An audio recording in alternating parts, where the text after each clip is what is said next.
ભુજ શહેરના નગરપાલિકાના ward number 7માં આ વખતની ચૂંટણી રસપ્રદ બની રહી છે, જ્યાં કોંગ્રેસ દ્વારા ભાજપને કડક ટક્કર આપવામાં આવી રહી છે। કોંગ્રેસ પક્ષના મજબૂત ઉમેદવારો તરીકે નવદીપસિંહ જાડેજા અને જ્યોતિબેન ગોહિલને મેદાનમાં ઉતાર્યા છે અને ફોર્મ ભર્યા બાદ કાર્યકરો સાથે સતત આ વોર્ડમાં આવતા વિસ્તારોનો ડોર ટુ ડોર પ્રચાર કરી રહ્યા છે। નવદીપસિંહ જાડેજા કચ્છ જિલ્લા કોંગ્રેસના વરિષ્ઠ નેતા રામદેવસિંહ જાડેજાના પુત્ર છે અને સ્થાનિક સ્તરે સારી ઓળખ ધરાવે છે। સાથે જ મહિલા ઉમેદવાર તરીકે જ્યોતિબેન ગોહિલ પણ મહિલાઓને આત્મનિર્ભર બનાવવાના કાર્યો માટે જાણીતા છે। બંને ઉમેદવારો દ્વારા વિસ્તારમાં ડોર ટુ ડોર પ્રચાર અભિયાનનો પ્રારંભ કરવામાં આવ્યો છે, જેમાં તેઓ લોક સંપર્ક કરીને પોતાની યોજનાઓ અને સંકલ્પ પત્ર અંગે માહિતગાર કરી રહ્યા છે। ખાસ કરીને તેમના વિવિધ વિસ્તારોની મુલાકાત દરમિયાન લોકોને મળીને તેમના વિસ્તારની સમસ્યા જાણીને તેના ઉકેલ માટે કટિબદ્ધતા તેમણે વ્યક્ત કરી છે।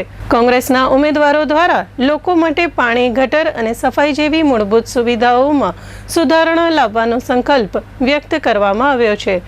યુવા નેતા તરીકે પ્રથમ વખત ચૂંટણી લડી રહેલા નવદીપસિંહ જાડેજાએ જણાવ્યું હતું કે છેલ્લા 4 દાયકાથી ભાજપનું શાસન હોવા છતાં વિસ્તારમાં અનેક સમસ્યાઓ યથાવત છે, જેના કારણે લોકોમાં અસંતોષ જોવા મળી રહ્યો છે। તેમણે વધુમાં જણાવ્યું હતું કે તેઓ સ્થાનિક ઉમેદવાર હોવાથી વિસ્તારના પ્રશ્નોથી સારી રીતે વાકેફ છે અને લોકોને તેમના તરફથી સારો પ્રતિસાદ મળી રહ્યો છે। નવદીપસિંહ જાડેજાએ ચંચળ ન્યૂઝ સાથે વાત કરી હતી। આજે અમે મણિભદ્રનગર, સિમંદર સિટીની એ બાજુનો ડોર ટુ ડોર પ્રવાસ ચાલુ છે। ત્યાં ઘણા લોકોનો સમસ્યા જે સામે આવી છે કે ત્રિમંદિરની પાછળ જે ભાગ છે આ મણિભદ્ર, ત્યાં ઘણા વર્ષોથી રોડ બન્યા જ નથી અને પાણી તો એમને 6-7 દિવસે આવે છે। એ લોકોએ એકાંતરેની માંગ કરી છે। અમારી પાસે બધા સમસ્યા આવ્યા છે, અમે જોયું છે અને ડોર ટુ ડોર પ્રયાસ ચાલુ છે। આજે લોકોનો બહુ સાથ સરકાર છે અને લોકોએ આ વખતે મન બનાવેલું છે પરિવર્તન બાજુ અને આ રવિવારે ખાસ બધા મતદાન કરવા નીકળશે ને પરિવર્તન લાવશે। બીજી તરફ આજે કોંગ્રેસના ઉમેદવારો દ્વારા વોર્ડ નંબર 7માં આવતા સિમંદર સિટી, મણિભદ્રનગર સહિતના વિસ્તારોનો પ્રવાસ હાથ ધરવામાં આવ્યો હતો। ખાસ કરીને આ વિસ્તારમાં વિવિધ સમસ્યાઓ બાબતે લોકોએ કોંગ્રેસના ઉમેદવારો સમક્ષ રજૂઆત કરી હતી। દિગુભા જાડેજાએ આ અંગે ચંચળ ન્યૂઝ સાથે વાત કરી હતી। આજે પ્રચારમાં વોર્ડ નંબર 7ના કેન્ડિડેટ નવદીપસિંહ મારા ભાઈ શ્રી જાડેજા સામે બેનશ્રી છે, એ ડોર ટુ ડોર પ્રચારમાં મણિભદ્રનગરમાં નીકળ્યા છે।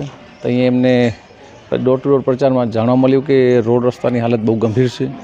ત્યાં કણે ખાડા ટેકરા થઈ ગયા છે, જેનામાં વૃદ્ધો પણ રહે છે, એ લોકોને ચાલવામાં પણ તકલીફ પડતી હોય છે અને ગટરની પણ સમસ્યા છે, અહીંયા પાણીની પણ સમસ્યા છે।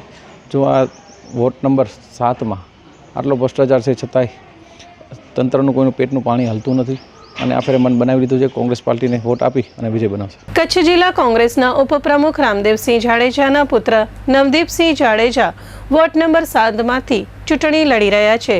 ત્યારે આજે ચંચળ ન્યૂઝ સાથે વાત કરતા રામદેવસિંહ જાડેજાએ જણાવ્યું હતું કે તેમનો પરિવાર રાષ્ટ્ર સેવાને સમર્પિત છે। વોર્ડ નંબર 7માં લોકોની ઘણી સમસ્યાઓ છે। વર્ષોથી ભારતીય જનતા પાર્ટીનું શાસન હોવા છતાં તેનો કોઈ ઉકેલ આવી શકેલ નથી। ત્યારે આ વખતે લોકોએ તેમની વચ્ચે વસતા સ્થાનિક ઉમેદવાર નવદીપસિંહ જાડેજાને મત આપવાનું મન બનાવી લીધું છે। ખાસ કરીને લોકોના પ્રશ્નોથી કોંગ્રેસના ઉમેદવારો સારી રીતે વાકેફ છે અને તેના ઉકેલ માટે કટિબદ્ધ છે। રામદેવસિંહ જાડેજાએ ચંચળ ન્યૂઝ સાથે વાત કરી હતી। જ્યારે મતદાનને 48 કલાક જ બાકી છે ત્યારે સમગ્ર પ્રવાસ દરમિયાન ડોર ટુ ડોર પ્રવાસની અંદર લોકોનો ખૂબ ઉત્સાહ અને ઉમળકો છે। આ વખતે લોકોએ મન બનાવી લીધું છે કે પરિવર્તન કરવા માટે, કારણ કે વર્ષોથી એકને એક સત્તાધીશોના હાથમાં સત્તા રહેવાથી જે સમસ્યાઓ છે ત્યાં ઢેરને ઢેર છે। લોકો માટેના જે જરૂરી કામો હોય એ થયા નથી અને ખાલી વાતો થઈ છે। વાતો એવડી મોટી ફૂંકી છે કે જાણે વિકાસને સમગ્ર ભુજની અંદર કે વિકાસ જાણે એટલો બધો થઈ ગયો હોય અને એટલા બણગા ફૂંકાણા છે, પણ લોકોએ જોયું કે ભાઈ જે પ્રાથમિક જરૂરિયાતો છે, આજે 40 વર્ષથી નગરપાલિકાનું શાસન એમના હાથમાં હોય ભાજપના, છતાં પણ સમસ્યાઓ ઢેરની ઢેર જ છે। મારા જ વોર્ડની વાત કરું, વોર્ડ નંબર 7ની, તો તો એની અંદર આવતા તમામ વિસ્તારો જેમ કે સંસ્કારનગર હોય, મારુતિ પ્લોટ્સ હોય, પ્રસાદી પ્લોટ હોય, અંકુર સોસાયટી છે, કૈલાસનગર, શક્તિનગર, વ્યાયામશાળા, જૂની રાવલવાડી, સંયુક્ત સોસાયટી, સાનિધ્ય, ઉત્કર્ષ, જૂની રાવલવાડી, શરદબાગ, કોટકી રોડ, સિમંદર સિટી હોય, હું વાત કરું કે ત્યાં મણિભદ્રનગર હોય કે રાધિકાનગર, જ્યાં પાણીને અત્યારે તમે જો રોડ જે એટલા ઊંચા કરી નાખ્યા છે કે સોસાયટીની અંદર વરસાદી પાણી ભરાય છે, ગટર જે છલકાય તો લોકોના ઘર પાસે ગટર સતત વહેતી હોય છે, જે સફાઈના નામે આવડા મોટા તોતિંગ બિલો આજના પણ તમે છાપામાં જોતા હશો કે 70-75 લાખનું બિલ દર મહિને નગરપાલિકા દ્વારા સફાઈનું ચૂકવવામાં આવે છે. હવે 70-75 લાખનું જે બિલ હોય, આપણી પાસે 11 વોર્ડ છે, 11 વોર્ડ ડિવાઇડેડ બાય 70 લેખો તો મને લાગે કે ઓછામાં ઓછા 7 લાખ રૂપિયા પર વોર્ડને ચૂકવાય છે સફાઈ માટેના. 7 લાખના તમે કેટલા માણસોને તમે ડિવાઈડ કરો કે સફાઈ માટે 7 લાખમાં કેટલા માણસો મહિને કામ કરતા હોવા જોઈએ? એક માણસનો મિનિમમ પગાર તમે લેખો કે 15,000 લેખીએ તો 7 ને તમે કરો તો કેટલા જણા માણસો અહીંયા કરે? ઓછામાં ઓછા 45 માણસો આપણી પાસે દરરોજના કામ કરતા હોવા જોઈએ. કોઈ વોર્ડમાં દેખાય છે સફાઈ માટે? તો આ રીતનું તંત્ર જે ભ્રષ્ટાચારથી ભરેલું છે, તેમજ અવ્યવસ્થાઓ, રોડ રસ્તાની હાલત ખરાબ હોય, ઘણા બધી સમસ્યાઓ, અમે જ્યાં જઈએ ત્યાં લોકોએ ખૂબ અમને સમસ્યાઓ કીધી છે.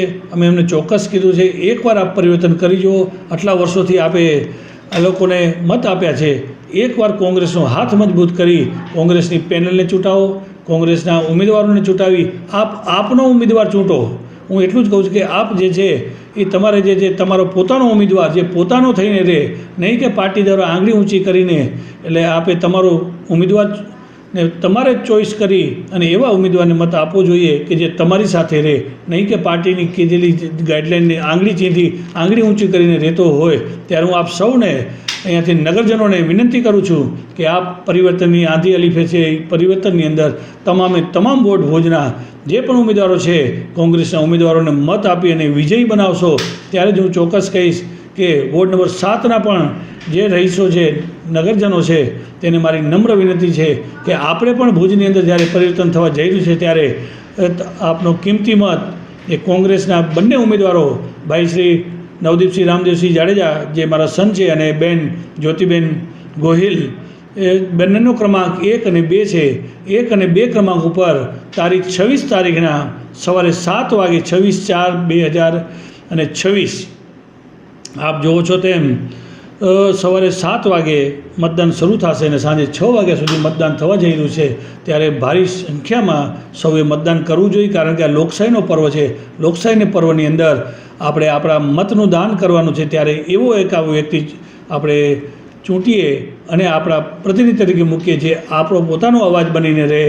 આપણા અવાજને બુલંદ કરવો હોય તો આપણે ભારી બહુમતીથી આપણે મતદાન કરવું જોઈએ. અને ઘરેથી નીકળી તડકો હોય પણ તમારે તડકો 1 દિવસ સહન કરવાનો છે, પછી 5 વર્ષ માટે આ કાળરૂપી તડકાઓ જે આપણી માથે શાસન કરે અને ત્યારે આપણી પાસે કાંઈ વિકલ્પ નથી રહેતો.